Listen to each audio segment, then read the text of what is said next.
Floor. Welcome everyone to the weekly stash, where we talk about everything going on in the comic book world. My name's Stephen McGauley. With me, as always, the usual Ed, Garrett, Joseph, Gagel. Good afternoon, gentlemen. Good afternoon. So, without further ado, I know we've avoided the topic for quite some time, but we are going to talk about the long-forgotten Walking Dead. Finally, the war has come to an end. To a degree. At least we're through book 12 of the war, which somewhat came up to not what at least I was expecting as an ending, somewhat anticlimactic. I think, at least if you ask me, I was expecting either Negan, presumably, to die in the end, and you figured Rick would just kill him off. Or maybe Negan would kill Rick or Carl or something. And in the end, no one dies. In the end, Rick gathers everyone from the hilltop and gathers his troops and sets a trap, essentially, to kill all of Negan's followers. He has a guy on the inside of Negan's followers that ends up kind of inadvertently coming out saying, hey, I'm on Rick's side. I'm just trying to save everyone that's getting captured by Negan, and we are going to run with this, and we are going to backstab Negan. And some people catch wind of that are in Negan's camp and say, you want to take down Negan? Great, we're in. We don't want to be part of his dictatorship anymore. So he starts gathering more people from the inside, and they start marching towards where Negan is confronting Rick and pretty much charging his little town. And next thing you know, they have somewhat of a war. They fight it out. And Rick creates a trap to where Negan thinks he's got them all trapped in a house, and everyone pops out of the windows and starts gunning down everyone. Then Rick confronts Negan and says, this needs to stop. There's no point in us fighting anymore. We all want the same thing. We're fighting each other when we should be worrying about the world of zombies we live in.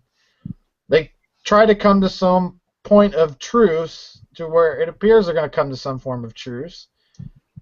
And then Rick slits his neck, slits his artery, and then tells the doctor to keep him alive and not to kill him.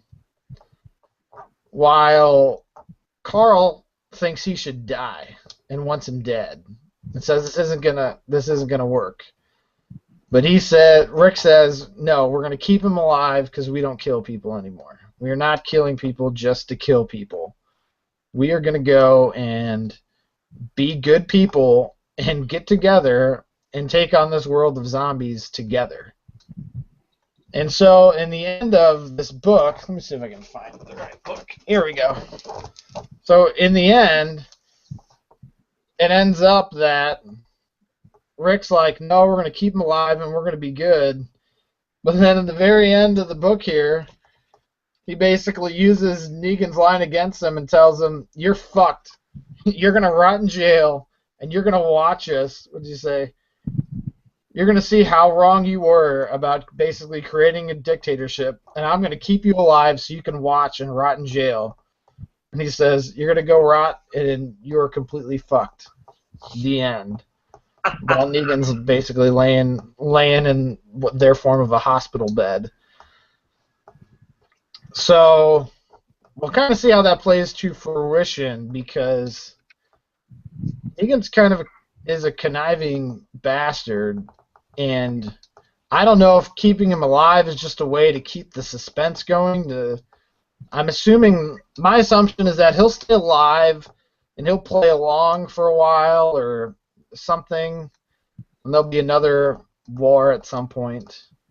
Or maybe they'll just get along and he'll change. I guess that's really what they're creating with this story, is this uncertainty of, well, what's really going to happen? Is Negan going to come back and going to try to kill everyone? Is he going to turn good? Is he really going to rot? I don't think he's just going to sit there and rot in jail, in some form of jail. and watch everything go down. So it'll be interesting to see kind of where Kirkman decides to take it. So even though technically the war is over, I had to double check the book number. I'm like, is the war really over? Because this doesn't seem like it's over by any stretch of the imagination. I was hoping the story would kind of wrap up, but it leaves us cliffhanged as much as any other Walking Dead story.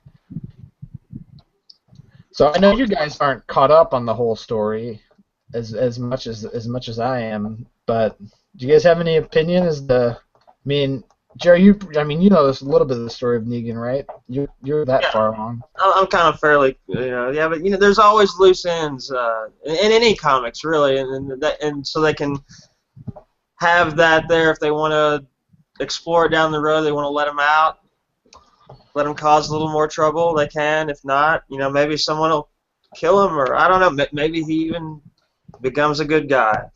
I kind of wonder if Kirkman hit a wall at this point, because they did such a good job of carrying the story on for so long. They had so many different things going on, and they introduced new people as this time went on. We had the people from the hilltop. He met the people in the new, when he found the town. I can't remember the name of it now. And so he brought in all these different characters, and then Negan had his group. So you had these kind of three clans of people, 2 against 1, and you kind of were coming up to an end of bringing all 3 of these clans of people against the zombies. So at that point in time, the way it's angled right this second, which certainly will change, is you'd only have the people against the zombies. So what's suspense? Like, where do you go from here with the story? And I'm wondering if he's kind of blocked of, I've got to keep Negan alive in case I run out of like new characters to bring in. I don't know if he has a direction of where he wants the story to go post Rick versus Negan. Yeah, that sounds about right too, because like I said, you always have those loose ends just in case you're tapped out, you don't know what to do. I know The Walking Dead's been going on for quite a while. Yeah, we're 126 books in of the same story. And really, honestly, you're going to get to a point where you're either going to hit a wall or you got to just finish the story. Especially in this kind of story where it's like you can only do a certain type of villain so many times in this scenario, before you recycle it, and you probably don't want to recycle it too much, if at all. I almost feel like he has Game of Thrones himself, similar to. No, I'm not going to remember the writer of Game of Thrones because I'm an idiot. But the writer of Game of Thrones had the same issue to where he has these books to write, which is where he created this story, and now he's got the TV show, and he's focused on the TV show and writing the TV show, and he's way behind on finishing up his books, to the point to where he had to tell HBO producers under high confidentiality what the ending of the books was going to end up being, in case he died before he got to finish writing the books. Well, and I had read that they had already said that season 7 was going to be the last season, and at the rate they're going to pass him in the series before he writes the book. So I can only assume he's going to, consult / this is how it's going to go. So yeah, and that's what a lot of the book people are pissed off about with that. Is because they've been waiting for years for him to wrap up the story, and it's going to wrap he up was on slow TV to begin with once this whole contract started with HBO. That now it's just he's lost. Kirkman's made a huge empire with Walking Dead on so many fronts. He built Image with that. Yeah. Image doesn't exist without The Walking Dead. It had certainly fallen on some hard times without him. It's the thing with his story, though, and not being big on Walking Dead, but just any story that you've built up like this, it's real hard to have the build-up for a major storyline, and I've seen it in countless major arcs in comics. It's that last chapter that tends to be the toughest one, where you just, the first issue of its arc is great, it builds up great, and the next to the last one, the penultimate chapter, tends to be fantastic. the last chapter tends to sort of leave you hanging, and it's regardless of where you go. A lot of folks who are mad at Flashpoint, which started the New 52. Partly they're mad because it started the New 52, but that was a great story until the last chapter, and they were rewriting it the last second to start the New 52 with it. It's how do you end it when you're not really ending the whole series? You can't have the real full wrap-up, so you just wind up leaving a bunch of loose threads hanging. That's at least people going exactly how you're reacting now. It's like, what's going on here? Right. Well, I mean, only time will tell. He's, I mean, strung us along for 126 books. Yep. Which is pretty good. By the way, I think your Game of Thrones guy was George R.R. Martin. Thank you. All right. George R.R. Martin. Every once in a while, I can contribute something. So with that being said, the war is over, and we will see where it goes from here, and we'll just keep you posted week to week as we get more books. I think we're back on a monthly cycle as opposed to a bi-monthly cycle with The Walking Dead. So we'll see what happens. I think we got this weekend. We got the next one. Another issue comes out. Yeah. So 127, and at least according to Diamond, it comes out this week. So we will let you know next week's podcast, which, as a side note, will be next Monday evening because of scheduling conflicts. So Monday evening for next week's podcast. So without further ado, Joe, what do we got in the Marvel Universe this week? Well, this past week we had several solid issues, I thought. I'm going to start with Original Sin #1. If you haven't heard, the Watcher gets assassinated, killed, however you want to call it. The heroes gather at the moon to look at it, and they bring a special guest with them, the retired Nick Fury. It comes with them because he's had such a history with the Marvel Universe and, of course, with the Watcher in the past that they felt like he was someone that they need to bring aboard with this. And the most obscure thing about his murder was that his eyes were taken. Most people feel that this is because he has seen something that either someone doesn't want to get out or they want his eyes so they can expose things that he's seen over time. They haven't revealed that yet, but I kind of feel like that's where they're going to go as far as revealing secrets that only he knows. And so that was a good read, and it kind of left you off in a, wondering what's going to happen next. They've gathered some interesting characters and groups of characters to help investigate this as well that are going to be unraveled in a lot of the crossover issues. Next we have Cyclops #1 was pretty interesting. I'm not a huge Cyclops fan, but this is a pretty good spin-off story, I think. He goes into space after the trial of Jean Grey, joins his father to get to know him, and this is kind of this issue kind of builds it. His father really doesn't know how to be a father. He's a space pirate. I read this. It was a good story. I liked it quite a bit. And at the very end, they take the ship, and they go, so what are we going to do? And he goes, me and you are going to take this ship, and we're just going to fly around the galaxy for a while, father and son. I thought that was a really good story with a good ending. Yeah, it was pretty cool. It was pretty cool how they did it, because at the beginning of the book, he was kind of lost and was writing letters to Jean and was like, I don't know if I should even be here. If I should have left. And like you said, his father was like, I don't know how to be a father, and his wife was like, you can be a father. I mean, that was probably one of the coolest parts of the story, was she was like, just be yourself. No, you can be a father, and you need to do what you need to do. And she's the one that basically tells him to just run away with him. Yeah.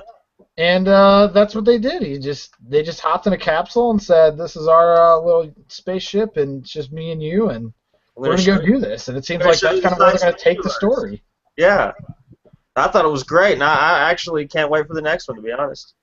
Yeah, it looks like it's going to be pretty solid. So it'll be cool to kind of see what they run into. I'm sure they're going to cross it over a lot.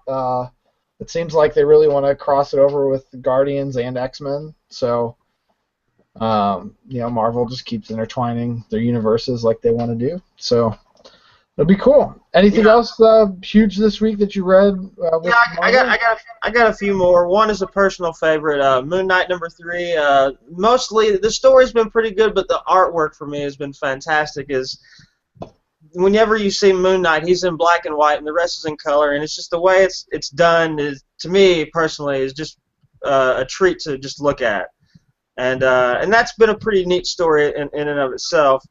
The other two I've got are Miles Morales' Ultimate Spider-Man #1, which was a really good first issue for him. He's got a girl, and he wants to tell her. And in this universe, Peter Parker's dead, so he calls Mary Jane, and he talks to her and says, how and when did he tell you? And you know, are you glad he did and whatnot? Should I, I've got someone. Should I tell them? And she's very open with him about it, but makes the point to say, if you tell somebody, it's like asking them to marry you, just so you know. It's that serious. And it's got a really neat ending as he gets home and he sees somebody rummaging through his stuff, and it's Peter Parker. And so that's kind of like, wow, is it really him? I don't know. And wow. And lastly, we've got Amazing Spider-Man 1.1, which is the Learning to Crawl storyline, which is takes part in the very beginning of his being Spider-Man, where he's still doing entertainment for money and not really being a hero yet. This kid in the audience has watched him from the beginning, and he's kind of like Peter Parker. Except for he's a stay-at-home, he does a homeschooling, but he's a genius. He loves Spider-Man, and he gets the idea of, he can do this, so can I. So he's already got an invention that he's using for this science fair, but he's modified that with a costume that kind of is very similar to Spider-Man's, and this issue kind of leaves you in the sense that, wait till they get a load of me kind of thing. So you don't really know if he's going to be a hero or a villain, but you get the idea that he has definitely been inspired by Spider-Man. Awesome. Yeah. Ed, what do we got this week with DC? Well, a whole lot. This was a big week for them. Futures End #1 brings Batman Beyond into not just the New 52, but into today's timeline. He comes back to today, trying to prevent whatever causes all these terrible futures to happen. In the New 52, it's not Batman who created Brother Eye, but Mr. Terrific. And unfortunately, he arrives too late to stop that, so now he's got to figure out what to do to keep this horrible future from happening, and they just sort of leave it there. But there was a lot of other things. Batman Eternal had Red Robin and Harper Row showing up here, but they're throwing the kitchen sink at you. Vicky Vale's in it. I think by the time we're done, everybody who has ever had anything to do with any kind of bat or other flying mammal is going to be in this storyline. Batman Superman #10 had Ray Palmer's first appearance as the Atom, and willingness to take on that code name, which was a really neat thing for me because I grew up with him as the Atom. Detective #31, which is the second issue from Manipul and Buccellato, continues the Icarus storyline with Harvey Bullock, who is he's been at different times in history, either a sergeant or a detective. He's definitely a detective now, but he suspects Bruce Wayne of being involved because the most recent death happened at Wayne Manor. And a couple of series ended. The Teen Titans present run ended with their annual #3, which ends Scott Lobdell's version of the Titans. They're going to relaunch this summer. And The Movement by Gail Simone ended with issue #12. It ended about as well as you could hope to end a series. I'm sad to see it go, but DC at least gave them a chance to end it. Twitter was a buzz with that storyline with Gail Simone. There was an initial huge buzz and a lot of sales. Unfortunately, the sales dropped off really, really badly, and I don't understand why, because the stories were really good quality. But for whatever reason, they didn't resonate with enough folks in the marketplace. But you know, the Green Team, which launched at the same time, only went about 7 or 8 issues, and DC did give enough time for her to tell the story she wanted to tell. So I'm glad of that. And some of those characters may yet wind up in other books. Let me hit real quick. There were some really good indie books out this past week. The Woods #1 by James Tynion IV came out, and that's where an entire high school in Wisconsin is transported to some strange, different world, and they don't know how it happened. But I mean, the entire building was transported, and they're trying to explore this strange mystery that's in the woods that's now around them. Greg Rucka, who does a lot of stuff in DC, has got Veil #3 out, which was great.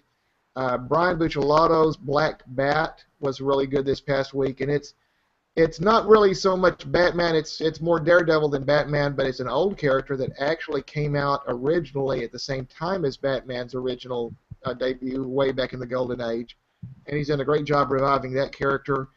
Red Sonja #9 was out, and they have right now. This is sort of fun. Sonja is out there trying to find some evening companionship and can't get any. And so she's doing this quest for this dying king who, if she can find the best of everything, the best cook, the best entertainer, the best everything, he'll free 1,000 slaves when he dies. So this time she was out finding the courtesan. And so she's finding somebody who makes a living with what she exactly wants, only she can't really take advantage of the moment. But each of them is looking at the other going, what if things had been different? It's a great storyline. Turok #4 is out from Greg Pak, and a new series on Image called Nailbiter by Joshua Williamson is out, and it's sort of it's about a town that has spawned 16 serial killers. Whoa. They're trying to get to the bottom of it, with the most famous of them being known as Nailbiter because after he killed them, he chewed their nails. So it's very creepy and very good. So this was a great week for at least all of my favorite books. Awesome. Yeah. And what do we have? Well, let's not talk about next week. Let's segue a little bit. Joe, you had mentioned a little bit about about Agent Fury, and with that being said, it looks like with Agents of S.H.I.E.L.D. this week, Fury's going to make his crossover into TV for the first time. Well, it'll be the second time. He showed up, I think, on the first or second episode for just a minute when the series started. But I get what you mean.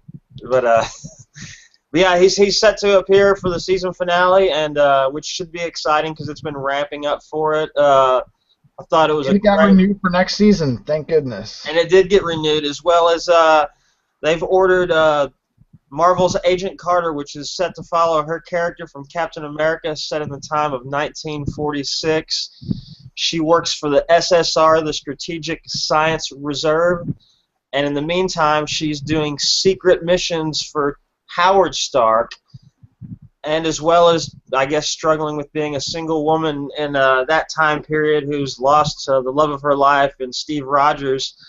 And I assume the series is going to, they haven't, I don't know a specific time period of when it's going to be out, but I assume it's going to cover the... I think it's a summer, and it's a summer series, too.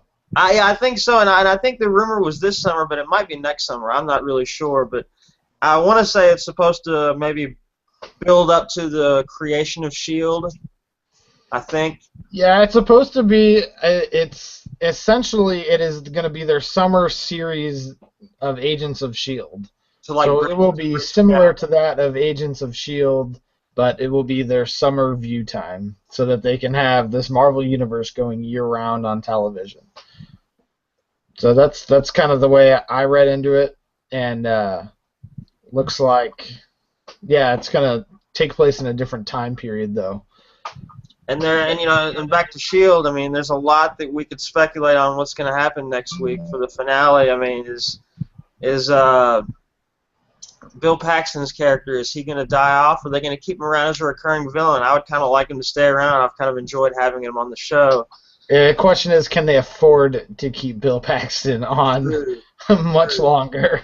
True. That's probably the better question. Then, if you remember, this goes back to a few episodes, and then like way back to the beginning of the series. But when they went to the fridge, they broke out the box of Graviton, which holds the villain Graviton in it. So, are they going to bring him out in this episode, or is that going to be something for? I think that's your cliffhanger into next season.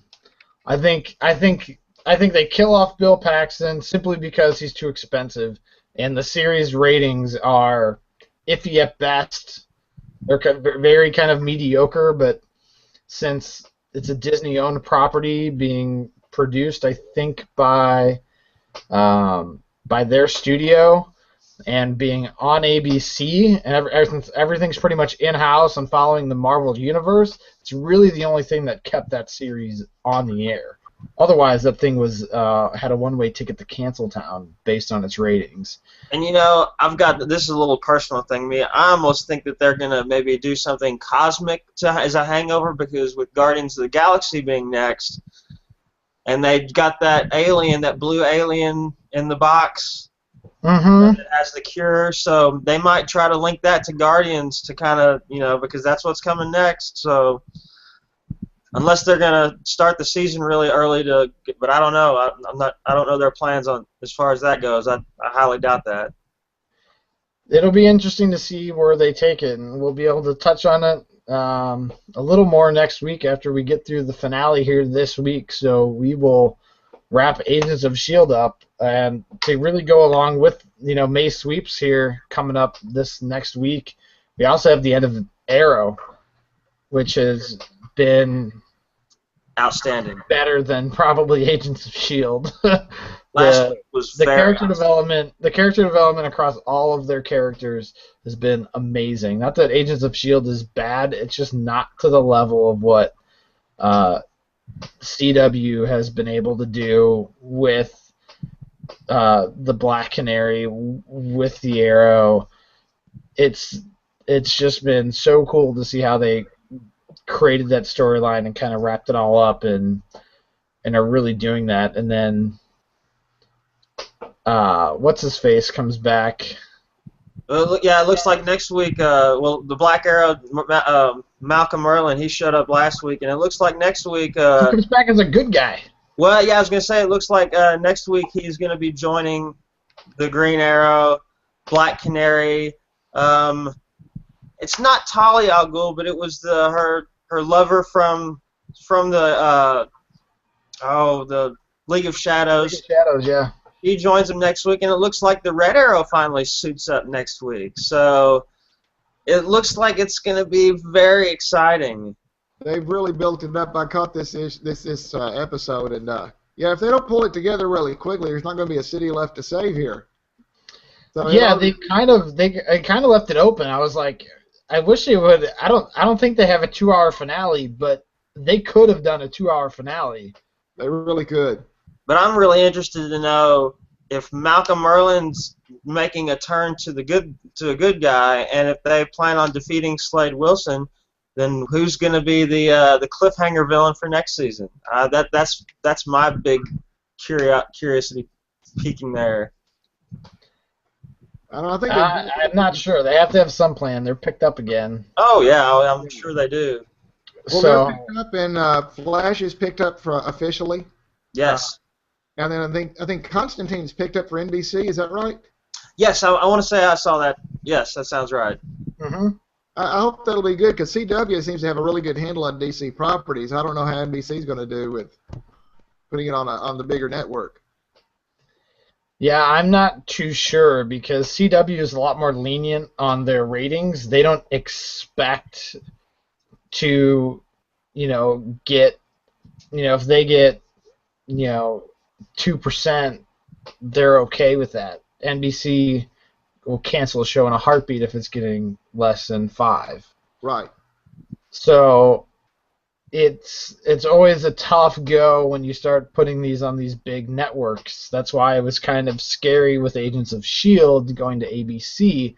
The only reason why I always kind of thought that it would be okay was kind of what I said earlier, is that it's a Disney-owned property on a Disney network. So they control the whole cycle of the product. So it makes it a lot easier for them to intertwine universes and control storylines and control production costs. Are you saying they control the entire circle of life? They control the circle of life. That is I'm sorry. They told us that in The Lion King. Yeah. They established that years ago. So it's going to be I hope that the ratings go up, so I hope more people watch Agents of S.H.I.E.L.D., so please watch that. You're doing yourself an injustice anyways, because it's a good series. It's gotten a lot better. It was just had a rough start. I think everybody was lost at the beginning and was like, okay, what is this? He's alive? So, and for those who watched 24 last week, you got a look at the Gotham series trailer, which looked pretty interesting. yeah, and that is all. I put that on the site. It looks fantastic. I think a lot of people were surprised. I know I talked to one of our friends, Mark, and he saw it and was like, wow, that looks good. A lot better than I thought they were going to go with. Same here. Gotham. But it's another thing. That's a Fox show. So it's another big network picking up a comic book story that's going to kind of run with it.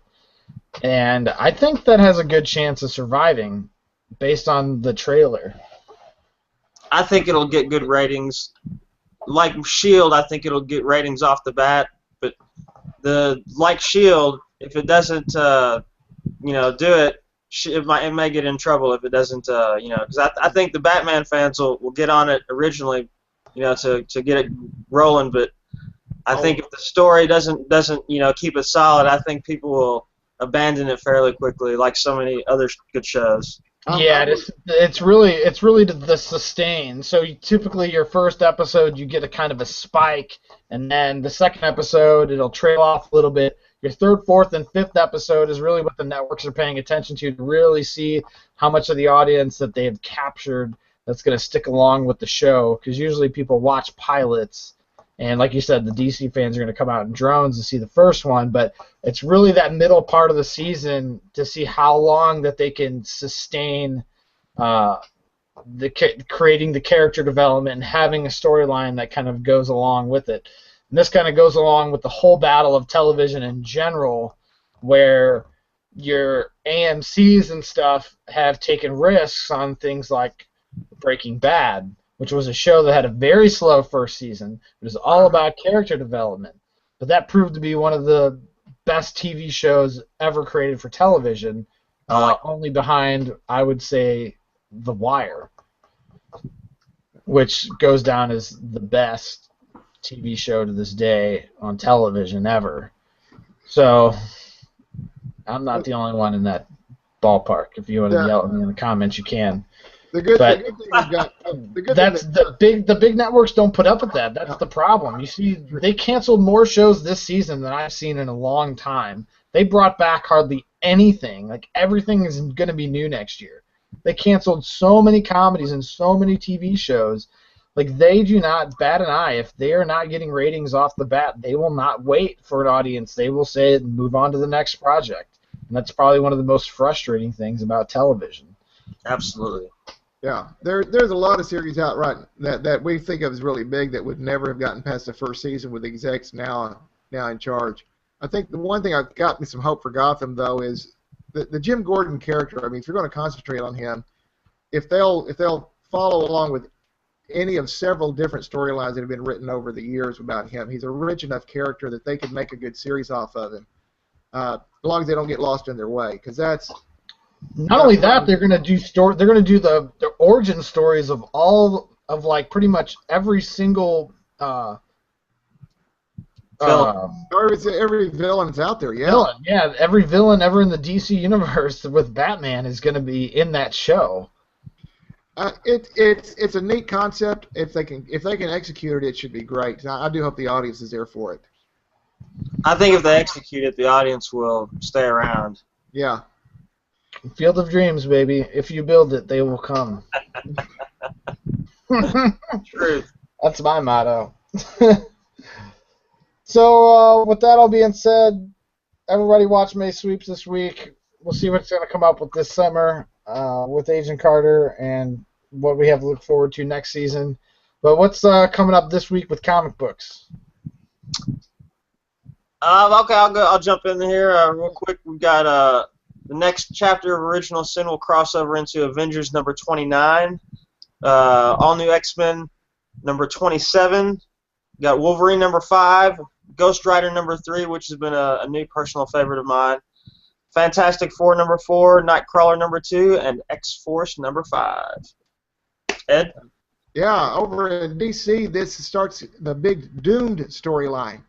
And based on some of the previews that we're seeing, it looks like what's going to happen at some point is that Superman will be overcome with a Doomsday virus, I guess from a battle with Doomsday, and may become some hybrid creature called Super Doom, and they'll be trying to figure out how to save the world from him. But it's going to start out with the comic Superman Doomed number 1, but you'll also see it in Action 31 and in Superman Wonder Woman number 8, all of which come out this week.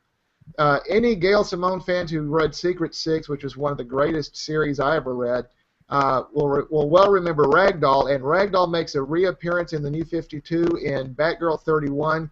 We've only seen glimpses of Ragdoll in Forever Evil's storyline, so I can't wait to see this. Batman Eternal continues, this time guest starring the Demon.